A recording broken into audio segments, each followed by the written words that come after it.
melakukan sholat, dan yang lainnya juga telah beranjak. Tapi mengapa mereka tetap duduk dan mendengarkan Muhammad? Saudaraku Abu Yasir, mereka sedang menulis wahyu yang diturunkan kepada Muhammad yang disebut Al-Quran. Ya Huyai, wahai saudaraku, mengapa mereka menulisnya kalau mereka sudah menghafalkannya di dalam dada-dada mereka, sebagaimana yang mereka katakan? Nanti aku jelaskan. Aku rasa sekarang mereka mengetahui keberadaan kita. Ayo kita pergi dari sini.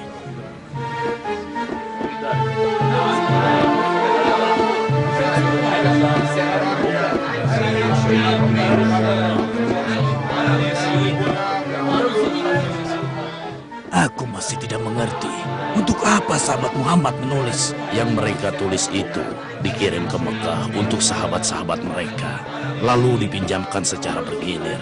Lalu apakah di Mekah masih terdapat sahabat Muhammad? Tentu ada beberapa kaum papa yang memang tidak mampu berhijrah. Lihatlah, bukankah itu Abad bin Muslim? Dan putranya dan di belakangnya adalah Abdullah bin Salam dan Habun al-Jamil. Muhammad mengatakan bahwa agama yang telah dibawanya itu adalah agama yang paling benar. Dan kami bangsa Yahudi, pengikut Taurat, dalam kesesatan.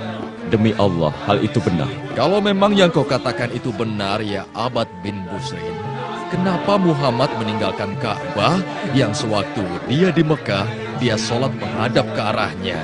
Dan sekarang, sholatnya menghadap ke Baitul Maqdis yang merupakan kiblat kami bangsa Yahudi. Cuma karena dia berhijrah ke Yasrib. Nah, dia menipu kita agar kita mengikuti apa yang dia katakan. Padahal sebenarnya dia munafik. Kurang ajar. Kalianlah sebenarnya orang yang munafik. Tidak perlu menimbulkan fitnah di antara umat ya temanku. Pergilah. Jangan urusi mereka ya Abad. Tidak, sebelum aku menjawab pertanyaan orang ini. Ketika berada di Mekah, Rasulullah Shallallahu Alaihi Wasallam sudah menghadap ke arah Baitul Maqdis ketika dia sholat. Dan pada saat di sana, posisi sholatnya berada di antara Ka'bah dan Baitul Maqdis. Sedangkan di Madinah, tidak seperti itu posisinya. Oh, jadi maksudmu Muhammad sudah dari awal sholatnya menghadap Baitul Maqdis, begitu?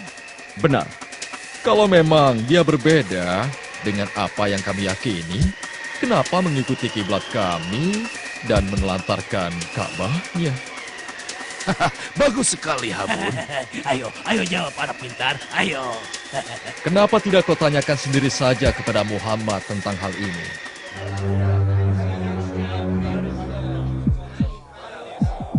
Kalau memang kami yang beragama Yahudi tidak berada di atas petunjuk yang benar, kalian wahai sahabat Muhammad tidak akan sholat menghadap kiblat kami dan kalian ikuti kami dalam hal itu. Sudah cukup yang kau dapatkan dari kami untuk hari ini, ya Abad. Jangan lupa, ceritakan kepada Muhammad tentang pembicaraan kita hari ini. Ayah, mengapa engkau diam dan tidak menjawab orang-orang itu? Apa benar kita telah merubah kiblat kita? Mari sebentar, nak. Ayah akan jelaskan padamu. Kiblat kita tidak pernah mengalami perubahan, nak.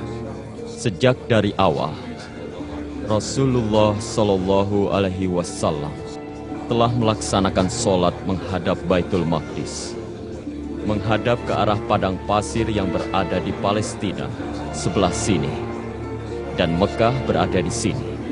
Tapi ketika beliau berada di Mekah, beliau menghadap dua kiblat karena posisi Ka'bah berada di antara sholatnya Nabi dan daerah Baitul Maqdis. Lalu, kenapa beliau tidak melakukan hal yang sama ketika beliau berada di Madinah? Karena posisi Madinah berada di sebelah sini, nak.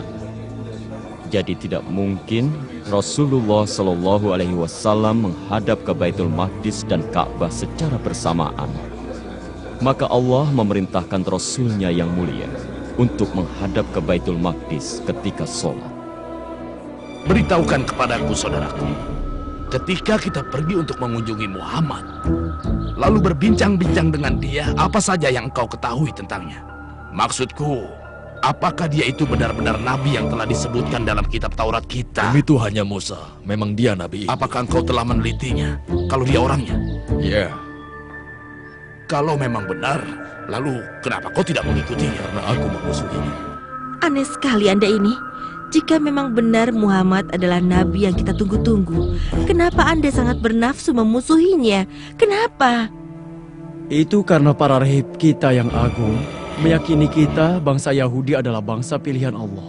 Dan Allah memilih kita di atas bangsa-bangsa yang lain. Karena itulah kenabian seharusnya ada pada bangsa kita, bukan bangsa yang lain. Dan kalau kita mengikuti Muhammad, hal itu akan melecehkan bangsa kita sebagai bangsa pilihan. Semenjak kedatangannya ke Yathrib dan berada di kalangan suku Aus dan Khazraj, dia telah mendamaikan dua suku itu. Yang sebelum kedatangannya selalu bermusuhan, padahal permusuhan mereka mendatangkan keuntungan buat kita. Berarti ini urusan keduniawian, bukan urusan agama.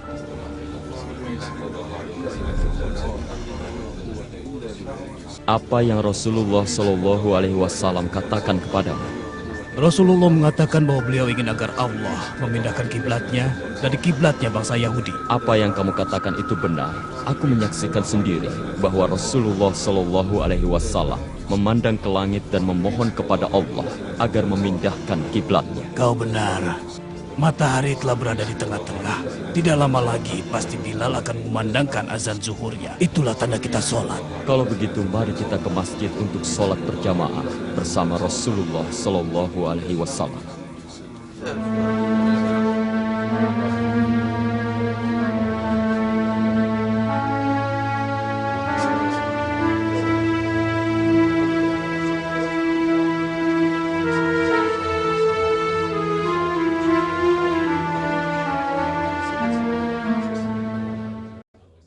بسم الله الرحمن الرحيم.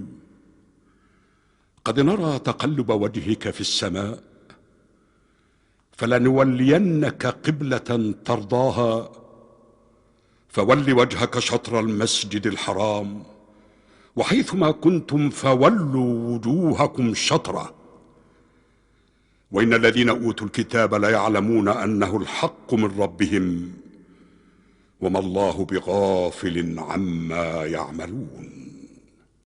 صدق الله العظيم. الله أكبر الله أكبر الله أكبر الله أكبر.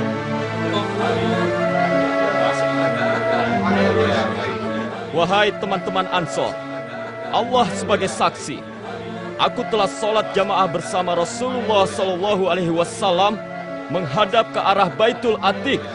Maka mulai saat ini sholatlah kalian menghadap ke Ka'bah, ke arah Mekah. Allahu Akbar Allahu Akbar. Benar sekali yang kau beritakan kepadaku, ya Huyai. Tapi kami tidak akan membiarkan hal itu. Ya Abu Lahab, Oh ya, ada apa Abu Sufyan? benarkah yang sedang dibicarakan oleh kaum muslimin sekarang tentang keponakan Anda yang sudah melarikan diri ke Yathrib? Benar, benar.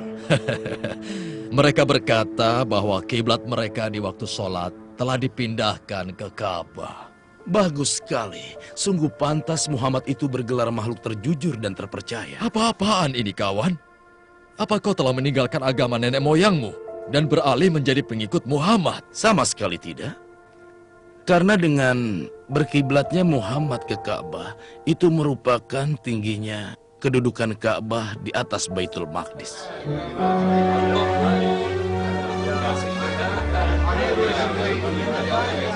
Apa jaminannya bila kita telah sholat menghadap Ka'bah? Muhammad tidak mengembalikan sholat kita menghadap Baitul Maqdis lagi. Katakanlah padaku. Sesungguhnya Allah berfirman dalam kitabnya yang mulia.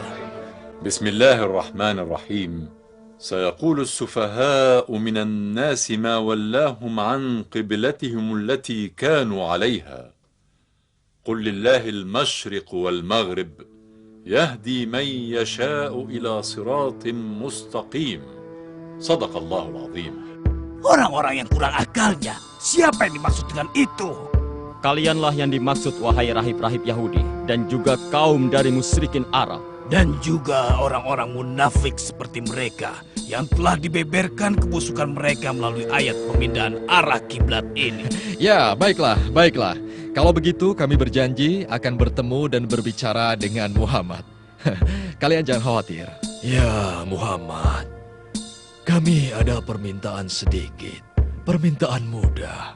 Ya, kami hanya memohon kepada Anda agar kembali menghadap ke arah Baitul Maqdis, kiblatnya bangsa Yahudi ketika Anda sholat. Dan kami dan seluruh bangsa Yahudi akan mengikuti Anda dan memeluk agama Anda. Tidak. Tidak. Jangan Anda percaya pada mereka ya Rasulullah. Saya amat mengerti mereka. Mereka adalah kaum yang suka berkata bohong dan penuh kebatilan. Kau benar, Abdullah. Kami dulu adalah umat yang sesat. Tapi sekarang, kami ingin mengikuti kebenaran bersama Muhammad seperti yang telah kau lakukan. Dan nanti ketika Muhammad mengembalikan kiblat ke Baitul Maqdis, kita beberkan di hadapan publik bahwa dia melakukan tawar-menawar dengan agamanya, biar semua orang tahu siapa dia sebenarnya. Dia itu tidak pantas untuk diikuti. Sahabat-sahabatnya pasti akan meninggalkannya. Bismillahirrahmanirrahim. Ya ahlal kitab qad ja'akum rasuluna yubayyin lakum kathiran mimma kuntum tukhfuna minal kitab wa ya'fu an kathir. قد جاءكم من الله نور وكتاب مبين يهدي به الله من اتبع رضوانه سبل السلام ويخرجهم من الظلمات إلى النور بإذنه ويهديهم إلى صراط مستقيم صدق الله العظيم.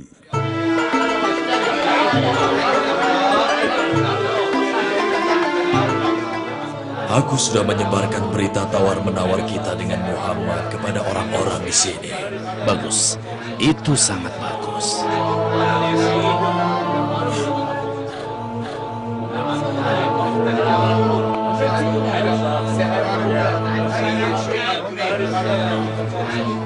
Coba lihat, itu Abad beserta temannya yang juga pengikut Muhammad. Ya, kau benar. Dan aku lihat mereka tidak berani lewat sini. Memangnya kenapa? Karena aku yakin sekali Muhammad akan kembali mengubah kiblatnya ke Baitul Maqdis dan tidak akan mempedulikan pendapat sahabat-sahabatnya. Ada apa ini ya Abad? Kau lewat begitu saja tanpa mengucapkan salam. Aku tahu alasannya kenapa mereka lewat begitu saja. Aku yakin kalau mereka ini malu dan sungkan. Kenapa kami mesti sungkan kepada kalian? Karena Muhammad memberitahukan sesuatu kepada kalian tentang kiblat. Dan mengirim kalian kemari untuk memberikan jawaban atas tawaran yang kami berikan. Benar. Dan Tuhan yang Maha Mulia telah menurunkan ayat tentang kalian. Bagus. Bagus sekali. Kawan-kawan, kemari, berkumpullah. Wahai suku Aus, wahai suku Khazraj, wahai pengikut Muhammad, kemarilah. Dengarkan apa yang sudah diucapkan Nabi kalian. Ayo, ayo Abad. Beritahukan yang sudah diucapkan Nabi kalian. Ayo cepat katakan. Kenapa kau diam saja, Abad? Ayo katakan. Anak kecil inilah yang akan membacakannya kepada kalian. Ayo, bacakan pada mereka. Allah yang Maha Mulia dan Agung berfirman. Bismillahirrahmanirrahim. ولئن أتيت الذين أوتوا الكتاب بكل آية ما تبعوا قبلتك وما أنت بتابع قبلتهم وما بعضهم بتابع قبلة بعض ولئن اتبعت أهواءهم من بعد ما جاءك من العلم إنك إذن لمن الظالمين صدق الله العظيم. الله أكبر. الله أكبر. Allah menyinggung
kalian.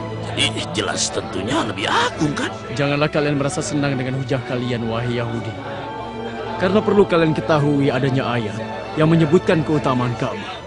Allah Subhanahu wa Ta'ala berfirman, Bismillahirrahmanirrahim. Inna awwala baitin wudi'a lin-nasi lalladhi bibakkata mubarakan wa hudan lil'alamin. Sadaqallahul azim. Lalu bagaimana nasib sahabat kalian yang meninggal sebelum diubah arah kiblat? Dulu mereka sholat di Baitul Maqdis, jadi sholat mereka tidak sah. Kau telah berdusta atas nama Allah ya Huyai. Allah tidak akan menyia-nyiakan iman mereka. Dan Allah memberikan mereka ganjaran pahala dengan penuh dan tidak dikurangi. Seperti yang telah Allah firmankan. Apakah kalian punya dalih yang lain? semoga Allah menghinakan kalian, wahai bangsa Yahudi. Demi Allah, kalian sudah mengenal Muhammad SAW ketika disebutkan cirinya di dalam Taurat. Tetapi kalian menyembunyikannya, dan kalian tidak pernah mau mengakuinya. Sesungguhnya Allah, malaikat-malaikatnya dan ciptaannya melaknat kalian. Bismillahirrahmanirrahim. Innal ladzina yaktumuna ma anzalna minal bayyinati wal huda min ba'di ma bayyanahu lin-nasi fil kitabi ulaika yal'anuhumullah wa yal'anuhumul la'inun. Sadaqallahul azim.